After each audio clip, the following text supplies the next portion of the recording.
In 1929, a young Belgian cartoonist, Georges Remy, better known as Hergé, created a character called Tintin, who has become one of the most popular comic strip figures in the world. The 23 Tintin adventure books have been translated into 80 different languages and have sold 200 million copies worldwide. Opening Shot took Harry Thompson, author of a best-selling book about Tintin, to the Hergé Foundation in Brussels to have a unique look through Hergé's original artwork and archives. Back in London, we asked some children why the Tintin characters remain some of the funniest around. The most amusing thing about the Tintin books, to me, would be, I suppose, the subtle humour of it all, the different characters created by Hergé. I like it being in the past because you can actually relate to it with all the cars being old-fashioned. Yeah, I think the funniest things are the pictures because, like, how you can tell what their expressions are by the drawings. It's really good. The success of the comedy really is partly in its timeless quality and partly its universal application. It's the kind of comedy you can understand anywhere from Africa to Europe. It's people's faces, it's people's reactions to things, it's things going wrong.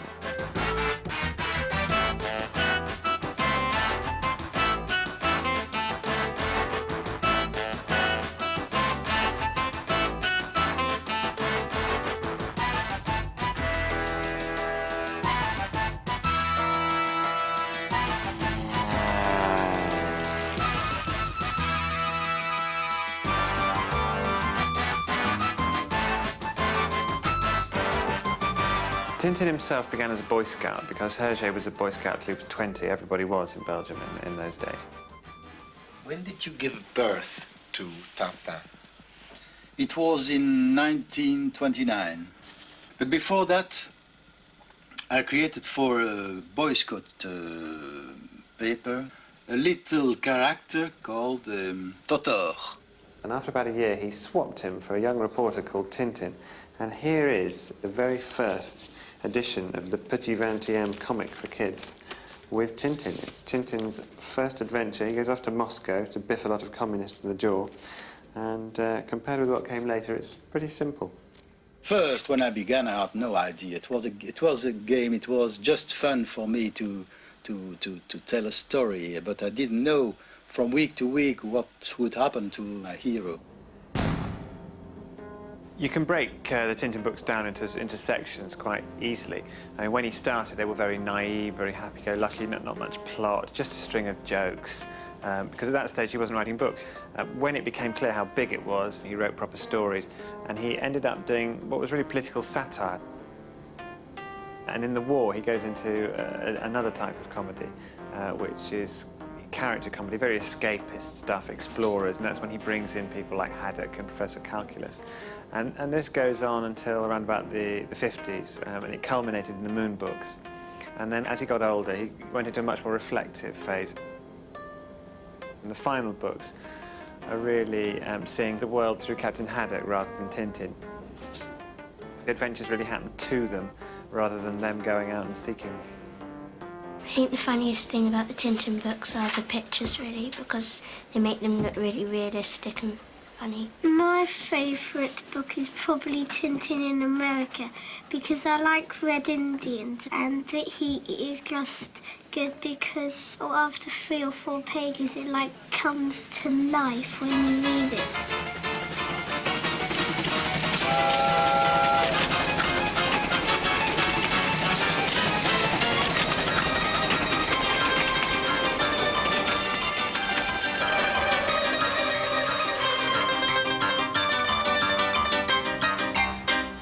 The early books, that's Russia, the Congo and America, which is sort of east, south and west, which is simple travelogues. They were really based on films, you know, the kind of things Hergé would have seen in the cinema. So all the communists in the Russia book were grinning men with knives in their teeth, and all the natives in Africa had spears and hunted lions, and everyone in America was a Red Indian or a gangster. So they were very simplistic travelogues. They don't really stand the test of time.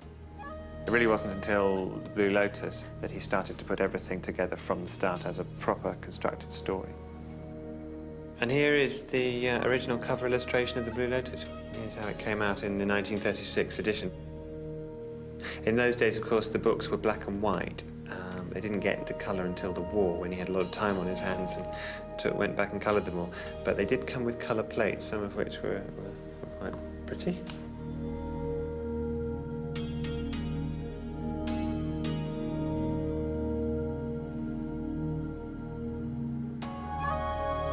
The Blue Lotus is a really important book, not just for Hergé, but for the whole of European comic strip art. Because up to that point, the readers of the magazine that Tintin was in were getting this sort of very primitive Tintin in America type stuff. And he was about to take Tintin to China, and he said this in the magazine, in the Petit 20e. And he got a letter from the teacher to a group of Chinese students who said to him, whatever you do, please don't make China the Fu Manchu film version of China, pigtails and bird's nest soup and torturing babies. He said, please talk to my students and get a real picture of China. And so Chang Chon Ren was introduced to Hergé, and Hergé and Chang became really, really great friends. And Chang persuaded him to do masses and masses of research. So you see here there are drawings and drawings of furniture, of lanterns, of street scenes, of people. Every little detail is from the real China in 1934.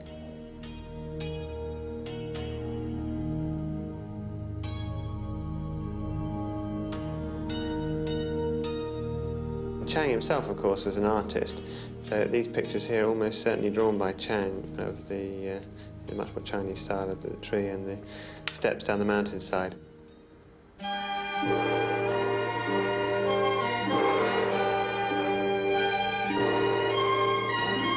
Chang taught him how to draw in ways that he hadn't known about before. He taught him Chinese techniques such as perspective and this clear line style, things that he hadn't really learned about before because he was self-taught largely.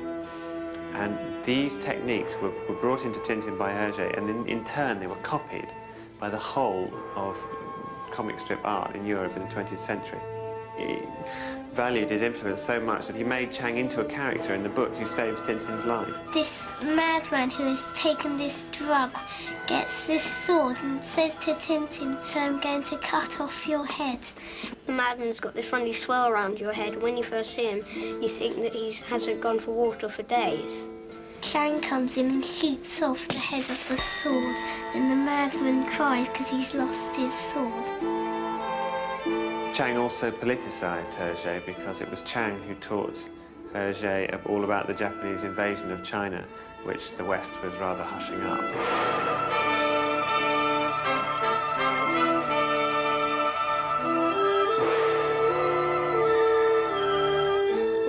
This was some time before they attacked America in World War II. And it was through Chang that Hergé came to fill the book with anti-Japanese slogans, which got the Japanese government so annoyed.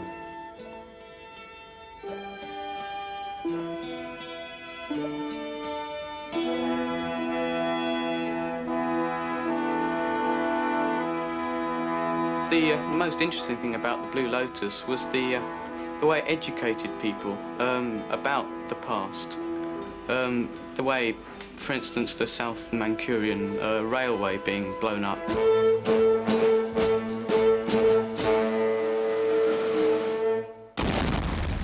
And the way it involved opium dealings at the time, and the general hostility between China and Japan. I mean, for all this political satire and for all this careful research, I mean, the main thrust of the books is comic. The story, of course, is absolutely important, the details and all the rest. But in the end, the unforgettable Captain Haddock, who is every bad child. Calculus, who is the school swot. Snowy, who is the disobedient baby. All these are characters that a child can recognise and enjoy. Well, my favourite character is Snowy because he says like really rude things, and Tintin doesn't know because he can't hear what Snowy says because he's a dog. One of my favourite bits is when he keeps being bumped into by people and he gets really annoyed, and then the cork lands on his back when someone's opening a champagne bottle. Most of the books after the war have this great character comedy. And really, it's all the things in Hergé's own life enshrined. Tintin's friends, the Thompson twins, with the bowler hats and umbrellas. Well, Hergé's own father and his father's brother used to go around with bowler hats and umbrellas singing the whole time. So that's where they came from. And Bianca Castafiore, well, there's a strong suspicion that may have been Hergé's aunt, because every Sunday they used to have to go around to listen to her play the piano and sing at the top of his voice, and Hergé couldn't bear operatic songs after that. The funniest character, I'd say, would have to be Professor Calculus. He takes everything totally seriously, but the problem of his deafness tends to make everything go completely mad.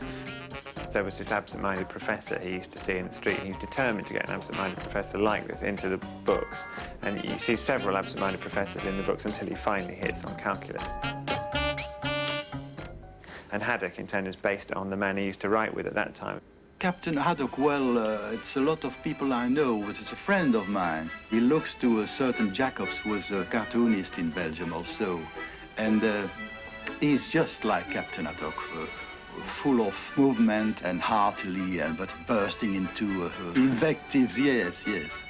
Captain Haddock is funny because of how he's like, gets angry so easily, and he's always like saying pirate things, and it's really funny. And in Tintin in Tibet, when the Yeti gets drunk, he calls him you big buffoon and calls him funny names. We had to get his two key phrases of blistering barnacles, which could be expanded into billions of bilious blue blistering barnacles being barbecued, and his thundering targafoons, which could also be expanded. But I used some of the books on the shelf. Methuen did natural history books, so Mammals of the World could provide things like odd-toed ungulate or cushion-footed quadruped. And it was quite ordinary ones, like a duck-billed platypus, but it sounds very good when roared by the captain.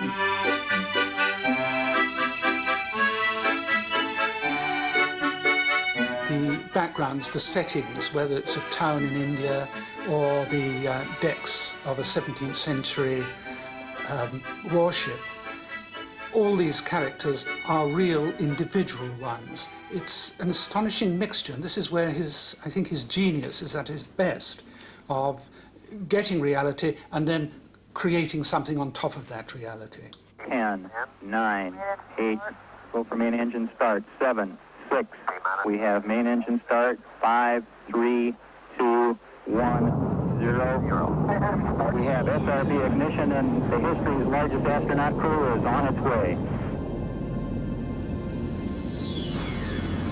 Houston controlling now. All main engines running at 100%.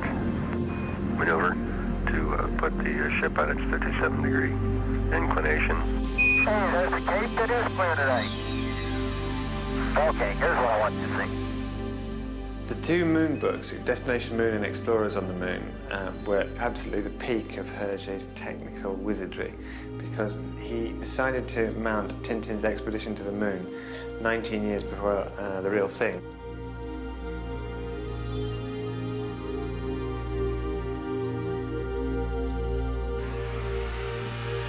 I think it's good because Neil Armstrong obviously hadn't landed on the moon, and it's fun to see the way they imagine the suits, where it's not actually like normal suits, it's like swimming suits. Everything is fairly true to life, like gravity on the moon's surface and oxygen. It's quite exciting. Okay, Crip, we're going LOS, and we won't be talking to you until Vandenberg at 9+30. We'd like you to dump tank A down to 70%. When the captain goes for a glass of whiskey, the whiskey in the glass forms itself into a ball. Now that was a piece of scientific theory he based that on, which was way, way ahead of its time. And he consulted Alexandre Ananoff, who's a professor who'd written this book, Astronautique, and he was very influential on Hergé's planning. And Hergé designed, having consulted the professor, he designed this rocket. It was nuclear-powered, and apparently it almost certainly would have worked, apart from one tiny little detail, and there was a mistake in the propulsion system that Patrick Moore noticed when he was sent plans to check over. The main reason Hergé built this model was because he was very, very keen by this stage in doing his books, plotting them like cinema films. So what he wanted to do, him and his assistant Bob de Moor, who did the book, what they wanted to be able to do is to see any stage, any part of the rocket from any other section, so that they could just get any shot they liked. They could have somebody by this wall, by that wall, and wherever they wanted to take them from, they could. So if they had a man over here, then they could take this section out and just shoot, as it were, across this way.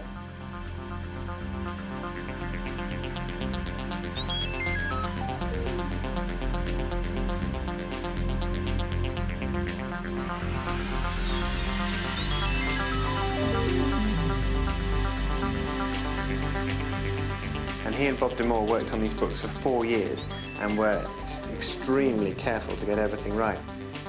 The one mistake they made, sadly, was that they forecast that there would be ice on the moon.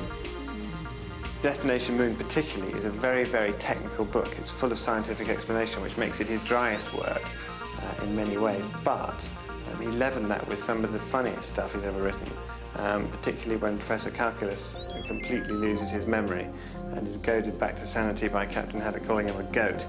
There's a funny bit where Thompson and Thompson grow loads of hair and it keeps on growing and they have to cut it every 5 seconds or so.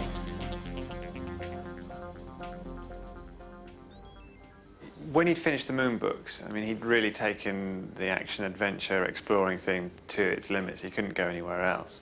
And he was becoming a little unhappy in his personal life with the pressure of this great success, because everyone was on to him to do the next big adventure, etc. And he was having these disturbed dreams, very white dreams, and he decided to draw his unhappiness out in a book. And that's when you get this incredible abrupt change to Tintin in Tibet. Well, all are my children, of course, but one of them I prefer perhaps a little more because it's called Tintin au Tibet. It's a story without weapons, without violence, just a story, I should say a love story, but it's a friendship story, just that. It was very, very dear to him, the Tibet book, I think for 2 reasons. One was the character Chang, who had been his boyhood friend, and this is a classic story of lost and found. The other thing, of course, is the mystical element in Tibet. It's not a straightforward, earthy story at all, and that side of Hergé, which doesn't come out a great deal, certainly comes out in Tibet. The interesting thing about this book is that he divests himself of all the slapstick, that Thompson twins aren't even in it, and Professor Calculus vanishes very, very soon, and it's really just Tintin and Haddock in the mountains on their own. You can see by this time that the techniques he was using have developed considerably since the pre-war books. I mean, for instance, this cover here, he's doing several different versions of everything, so Snowy appears 3 times in different possible positions before we see what finally came about. And what he was doing at this stage was doing a lot of life drawing where he would pose, or his assistants would pose, and they would actually capture the precise physical position of a person. If you see, for instance, this rather interesting picture of Captain Haddock getting a rock on the back of his rucksack, you can see the pictures that have been drawn of Hergé himself taking up the position, and then several different versions on the page of Haddock in the final position before we see how it came out. The degree of detail you've got here shows that you're not really dealing with a cartoonist. I mean, Hergé is not a cartoonist, he's a comic artist, which is a different thing altogether. I mean, he was doing very, very careful line drawings. The only cartooning involved is the face, which is the caricature. And yet, you can see, interestingly, that he does have sometimes the cartoonist technique when it comes to the humour. For instance, there's a very interesting one here of Haddock running up an airport gangway, and he's got something in his eye and he can't see that the plane isn't on the other end of it. And originally Hergé draws the frame where Haddock falls off the gangway, but in fact the true cartoonist wouldn't put that frame in, and Hergé divests himself of that frame. You just see Haddock running up the gangway and then cut immediately to him with covered in bandages and plasters, which is a real cartoonist way of doing things.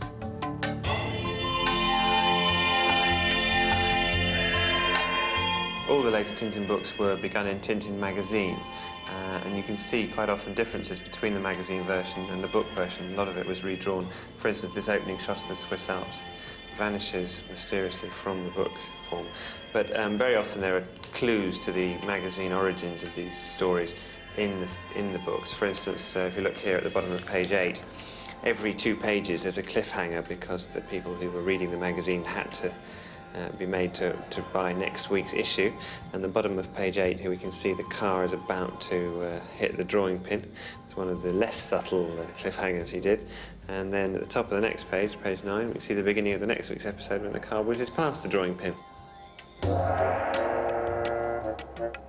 Hergé liked to get a lot of topical references in, and in Tintin in Tibet, the Abominable Snowman's just that kind of thing. He based his Yeti initially on King Kong.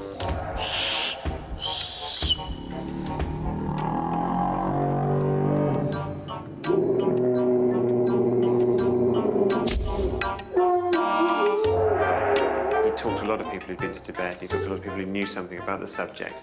He came up with a conclusion that the Abominable Snowman was actually a very friendly character. I think he's just lonely, and in the end it's quite sad when they take Chang home and he sort of is a bit lonely. I think he was only keeping him there because he wanted a friend, and he saved him from the snow and the blizzard, so I think he is quite good at heart.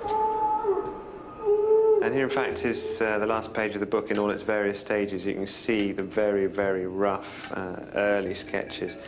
Then he's done a slightly more detailed one here, doodled all over it.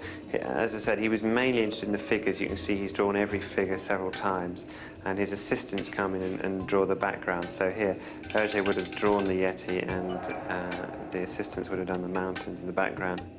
All the placing of frames in a page, the dialogues also, that's my work. All the characters are drawn by myself. Then afterwards come my assistants with the backgrounds. But the characters, I want to draw them myself.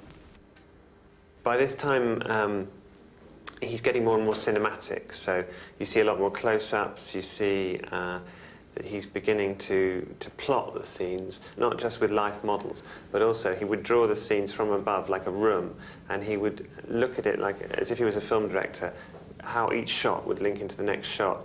And this comes more and more in the later you go. So something like Flight 714, for instance, is very cinematic. It looks like a storyboard for a film. And if you look at this sequence here, the sense of movement he gets when the plane tries to land on a tiny prefabricated airstrip is quite remarkable. It looks simple on the page, but this is just a perfect example of how to draw in bande dessinée style, how to draw movement.